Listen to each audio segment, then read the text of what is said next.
I'm Layla, 34, and that day I thought I was just another guest at my mom's birthday party in the backyard of our suburban St. Louis home.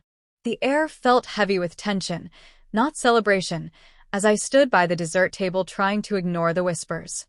Then my brother stormed toward me, his face red, his eyes blazing.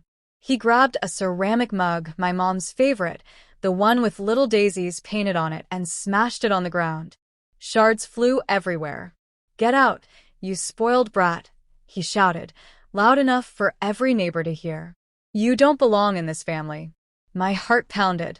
I looked at my parents, waiting for them to say something, anything, but they just stood there, faces blank, like they'd rehearsed it. The guests froze, forks suspended halfway to their mouths.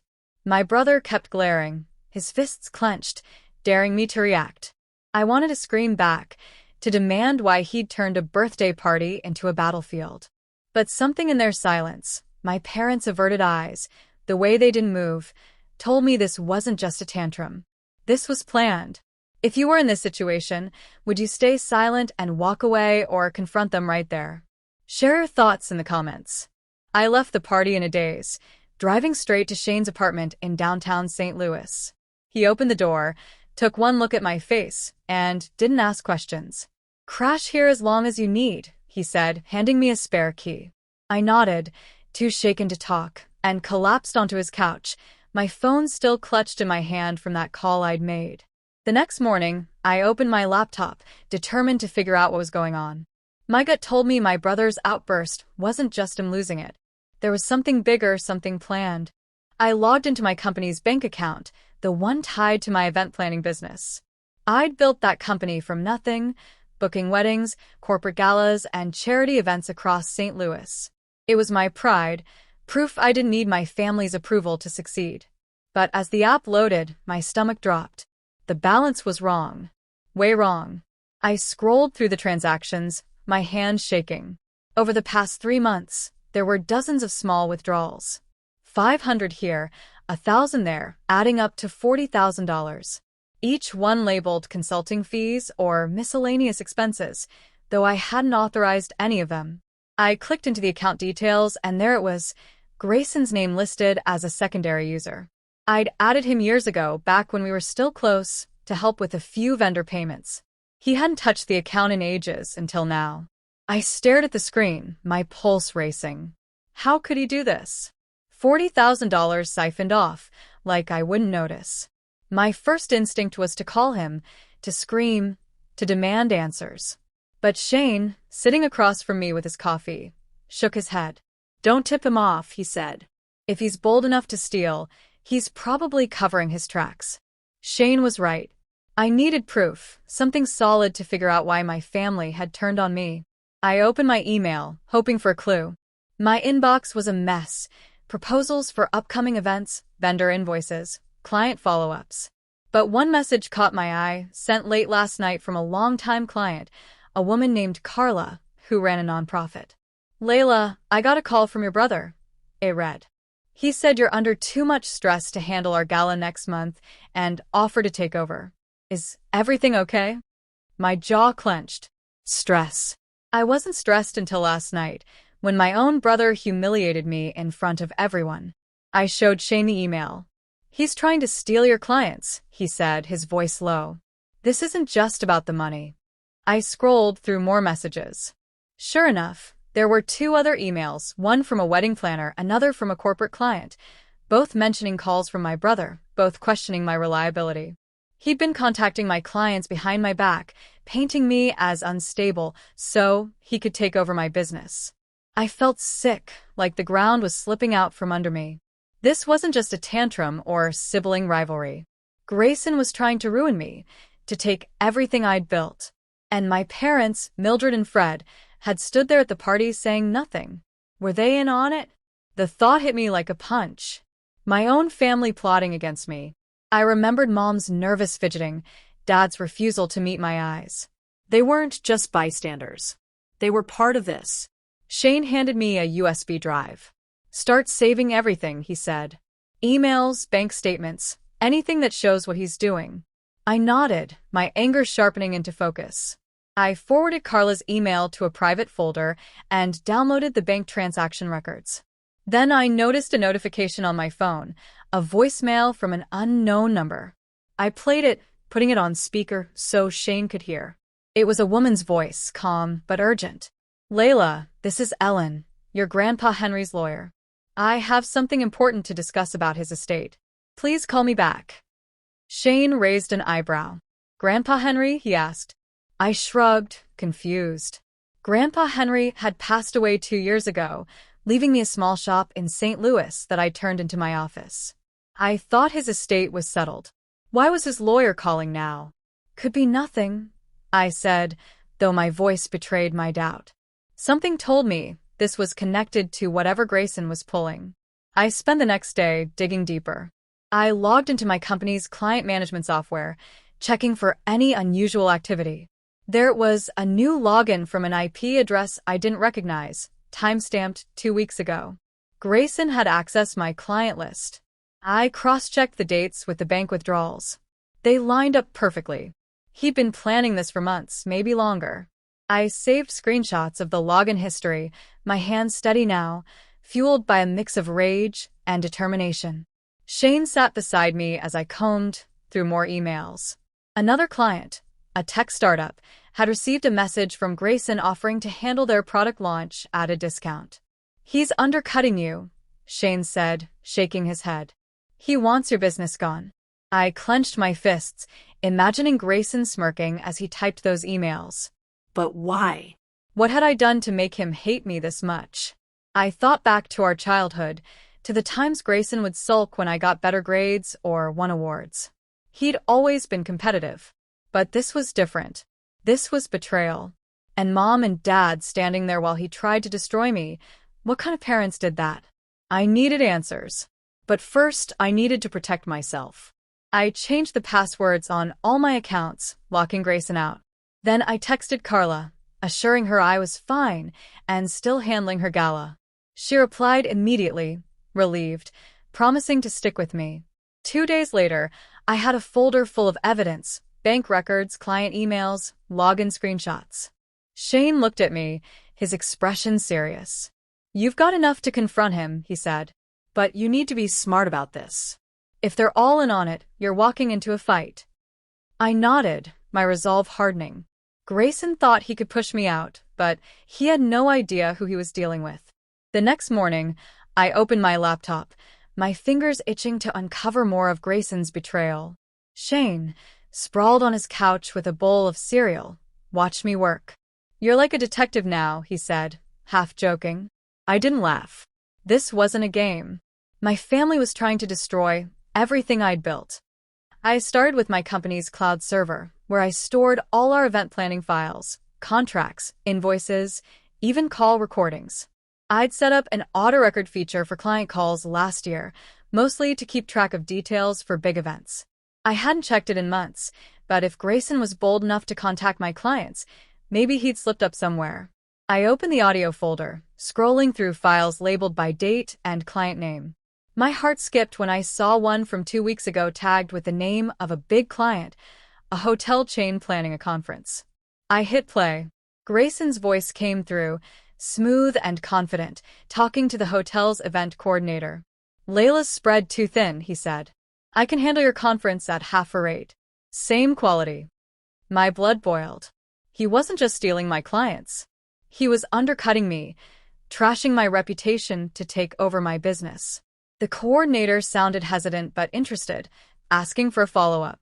I saved the file to my USB drive, my hands trembling with anger. This was proof, clear as day, that Grayson was sabotaging me. Shane leaned over, listening to the recording. "That's your brother?" he asked, incredulous. "He's not even hiding it." I nodded, my jaw tight. "He thinks he can walk all over me." Shane set his cereal down, his face serious. "You need to talk to a lawyer, Layla. This isn't just petty sibling stuff. This is theft, fraud, maybe worse." He was right. Grayson wasn't just jealous. He was breaking the law. I needed to protect my business, my future. I pulled up the bank records again, diving deeper into the transactions. There were more withdrawals I hadn't noticed before, smaller ones, a few hundred each, labeled as vendor payments or supplies. But I cross-checked them against my invoices. None matched.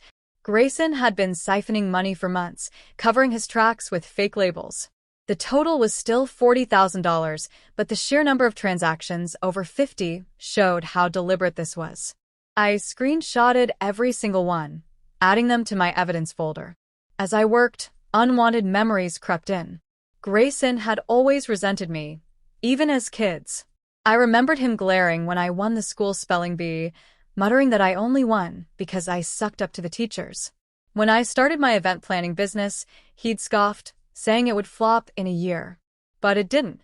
It thrived, while he bounced between failed ventures and a messy divorce. Was that why he was doing this? Because I'd succeeded where he hadn't? The thought made my chest ache, but I pushed it aside. I couldn't afford to feel sorry for him. Shane interrupted my thoughts. "What about your parents?" he asked. "They were at the party, just standing there. You think they're in on this?" I hesitated. Mom and Dad had always favored Grayson, especially after his divorce. They'd call him their poor boy, sending him money while barely asking about my business. But to help him steal from me, that was a new low. "I don't know," I admitted, "but their silence says enough." Shane frowned. "You need to be ready for anything, Layla. If they're backing him, this could get ugly." I nodded, my resolve tightening. I opened my phone and found the voicemail from Ellen, Grandpa Henry's lawyer, from yesterday. I hadn't had time to call her back, but Shane's words about lawyers made me realize I couldn't wait.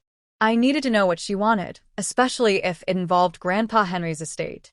I saved the voicemail to my evidence folder just in case. Then I kept digging through the cloud server, looking for more recordings. I found another one from a month ago with Grayson talking to a different client, a charity I'd worked with for years. "Layla's not reliable right now," he said. "I can step in, no problem." I clenched my fists, saving that file too. By day 5, I had a stack of evidence, bank screenshots, client emails, 2 audio recordings of Grayson badmouthing me. But I still needed to understand the full scope of his plan. I logged into my company's email server, checking the sent folder for anything suspicious. There was an email from my account sent last week that I hadn't written. It was to a major client, canceling a contract I'd spent months securing. The signature was mine, but the IP address wasn't. Grayson had hacked my email. I felt a surge of rage, but also clarity. He wasn't just stealing money. He was trying to erase me from my own business. Shane watched me, his expression a mix of admiration and concern. "You're relentless," he said. "But you need to pace yourself. This is heavy stuff." I shook my head. "I can't stop now, Shane. If I don't fight back, they'll take everything." He nodded, understanding. "Then let's get you to a lawyer. Someone who can make sure Grayson pays for this." I agreed, pulling up a contact I'd used before, a lawyer named Mark who specialized in small business disputes. I sent him a quick email summarizing the situation and attaching a few key screenshots. He replied within hours, asking to meet the next day. As I prepared for the meeting, more memories surfaced. Grayson's resentment wasn't new, but it had grown darker over time. I remembered a family dinner a year ago when he'd snapped at me for talking about a big contract I'd landed. Mom had laughed it off, saying he was just teasing. Dad, as always, stayed quiet. Now their silence at the party made sense. They hadn't been ignoring Grayson's outburst. They'd been complicit. The realization hit hard, but it also fueled me. I wasn't just fighting for my business. I was fighting for myself. I spent the rest of the week organizing my evidence, making sure every file was backed up. Mark, the lawyer, called to confirm our meeting, saying he'd review my documents beforehand. Shane stayed by my side, helping me sort through the mess, his presence a reminder that I wasn't alone. But as I closed my laptop, I knew the real battle was coming. Grayson thought he could break me, but he was about to learn how wrong he was. That afternoon, I called Ellen back, my heart pounding as the phone rang. She had left that cryptic voicemail about Grandpa Henry's estate, and I couldn't shake the feeling it was tied to everything Grayson was doing. When she answered, her voice was warm but professional. "Layla, I'm glad you called," she said. I have a letter from your grandfather. It's important. Can you meet me at my office tomorrow? I agreed, scheduling an appointment for the next morning. After hanging up, I stared at my phone, wondering what Grandpa Henry could have left behind that warranted urgency 2 years after his death. The next day, I drove to Ellen's office in downtown St. Louis, my evidence folder tucked under my arm. I'd spent the past week gathering proof, bank records, client emails, Grayson's damning audio recordings. But this meeting felt different, like it could change everything. Ellen greeted me with a firm handshake and led me to a small office lined with legal books. She handed me a sealed envelope, the paper yellowed with age, stamped with Grandpa Henry's name. He left strict instructions, she said. This was to be given to you only if your family ever contested your inheritance. I tore open the envelope, my hands trembling. Inside was a handwritten letter from Grandpa Henry, dated 2 years ago, just before he passed. His familiar scrawl brought a lump to my throat. Dear Layla, it began. If you're reading this, it means your family has shown their true colors. I left you the shop in St. Louis because I knew you'd make something of it. But there's more you need to know. My eyes scanned the page, and my breath caught as I read the next lines. Grandpa Henry revealed that my family, mom and dad included, had manipulated Lucas, my old business partner, years ago. Lucas and I had started our event planning company together when we were both young and ambitious. We'd been good, booking high-profile events across Missouri. But 3 years ago, he'd abruptly pulled out, claiming bankruptcy. I'd been devastated, taking on the business alone while he vanished from my life. Now, Grandpa Henry's letter explained why. My family had pressured Lucas into taking on bad loans, funneling money from our company to cover their own financial messes. When Lucas couldn't pay, they forced him out, leaving him broke and humiliated, all to hide their fraud. I sat back, stunned. Mom and Dad, who'd always acted so innocent, fussing over Grayson's struggles while praising my independence, they'd been part of this from the beginning. The letter went on, detailing how they'd used a shell company to siphon funds, with Grayson handling the paperwork. Grandpa Henry had found out too late, but he'd rewritten his will to protect me, leaving me the shop outright. They'll try to take it from you, he wrote. Don't let them. You're stronger than they know. I looked up at Ellen, my voice shaky. Why didn't he tell me sooner? She sighed, adjusting her glasses. He wanted to protect you from the fallout. He hoped they'd leave you alone after he passed. I clutched the letter, anger mixing with grief. Grandpa Henry had always believed in me, even when I doubted myself. He'd taken me to that shop as a kid, letting me play among the empty shelves, telling me I could build anything I wanted. Now it was mine, and my family was trying to steal it. I called Shane from the parking lot, my voice tight with emotion. You won't believe this, I said, summarizing the letter. Shane let out a low whistle. Your parents, too. That's cold. I nodded, even though he couldn't see me. I trusted them, Shane. All of them. He was quiet for a moment, then said, You've got the letter. That's power. Use it. He was right. This wasn't just about money or clients anymore. It was about exposing my family for what they'd done to me, and to Lucas. Back at Shane's apartment, I reread the letter, each word fueling my resolve. I thought about Lucas, how he'd always been the dreamer, sketching event layouts while I handled logistics. We'd been a team until he disappeared. I'd blamed him for abandoning me, but now I saw the truth. My family had destroyed him to cover their tracks. I pulled up my old contact list, searching for Lucas's number. I needed to talk to him, to understand his side, but his number was disconnected. I sent a message to a mutual friend asking if they knew where he was. No reply yet. I met with Mark, my lawyer, the next day. He'd reviewed the evidence, the bank records, emails, recordings. When I showed him Grandpa Henry's letter, his eyes widened. This is big, Layla, he said. If we can verify this, it's not just theft, it's fraud, maybe even conspiracy. Mark leaned back in his chair, steepling his fingers. He suggested hiring a private investigator to dig into the shell company Grandpa Henry had mentioned. I agreed, signing the paperwork to start the process. Mark also advised preparing for a confrontation. Your family might try to discredit you, he warned. They could claim you're unstable, just like they did with Lucas. A chill ran through me. Suddenly, Grayson's emails to my clients calling me stressed and unreliable made sense. They weren't just after my business. They wanted the shop, the one thing Grandpa Henry had left me. I remembered Mom's nervous smile at the party, Dad's averted eyes. They weren't just complicit. They were orchestrating this with Grayson. The betrayal cut deeper than I'd imagined, but it also clarified things. I wasn't just fighting for my shop. I was fighting for justice, for Lucas, and for Grandpa Henry's trust in me. Over the next few days, I kept building my case. I contacted a former accountant who'd worked with Lucas and me, asking for old financial records.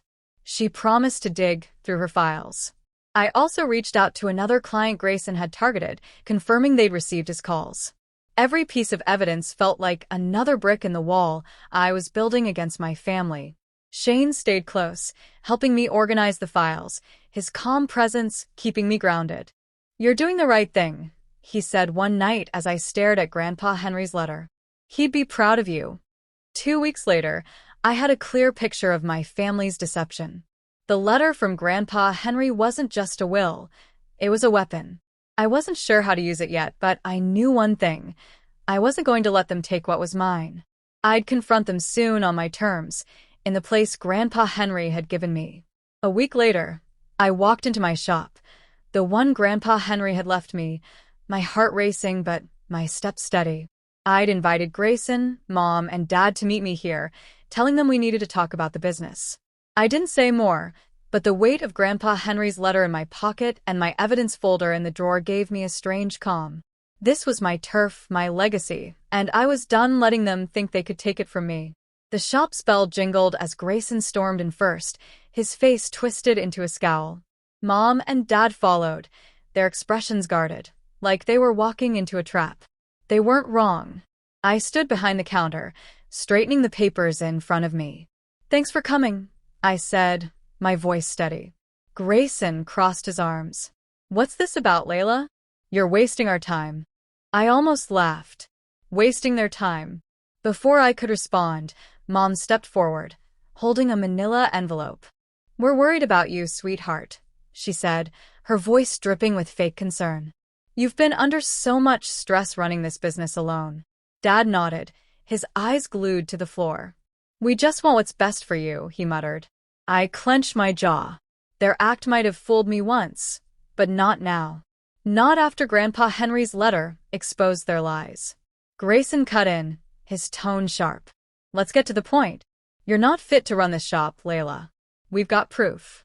He gestured to the envelope in Mom's hand. She opened it, sliding a document with a medical seal across the counter. "This is from Dr. Kessler," she said. "It states you've been showing signs of instability, erratic behavior, poor decision-making. We're filing to have you declared unfit to manage your assets." I stared at the paper, my pulse spiking. Dr. Kessler. I'd never met the man. The document was a forgery, an attempt to brand me as mentally unfit so they could seize control of the shop. I looked at Grayson, his smirk barely hidden. Then at Mom and Dad, their faces a mix of guilt and defiance. They thought intimidation would work, just like it had with Lucas. But I wasn't Lucas. I pulled Grandpa Henry's letter from my pocket, unfolding it slowly. "You want to talk about proof?" I asked, my voice steady despite the anger burning inside me. "Grandpa Henry left me this shop because he saw through all of you.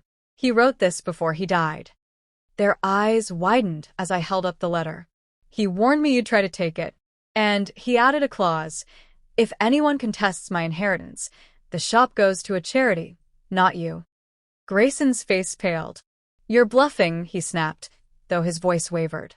Mom's hands trembled, the envelope slipping slightly. Dad finally looked up, his expression uneasy. "Layla, let's not make this messy," he said, almost pleading. I shook my head. "You made it messy when you helped Grayson steal from me. When you destroyed Lucas to cover your fraud." The air in the shop grew heavy. Grayson stepped forward, fists clenched. "You don't know what you're talking about," he growled. "Lucas was a failure, just like you'll be if you keep this up." I didn't flinch. "I know everything," I said, pulling out my phone. I've got bank records, emails, recordings of you trashing me to my clients. And this letter, I tapped Grandpa Henry's note, proves you've been lying for years. I'm giving it all to the police, and a reporter I know. You're done. Mom gasped, clutching Dad's arm. Layla, you wouldn't, she whispered. We're your family. I met her eyes, my voice cold. Family doesn't betray each other. You chose Grayson over me, over Lucas, over Grandpa Henry's wishes. Dad opened his mouth to speak, but I cut him off. Don't. I'm not listening to excuses anymore. Grayson lunged for the letter, but I stepped back, slipping it into my pocket. Try that again, I warned, and I'll call the cops right now. The shop fell silent, the tension thick enough to choke on. Grayson's bravado crumbled, his shoulders sagging. Mom's eyes filled with tears, but I didn't soften. Dad just stood there, useless as always.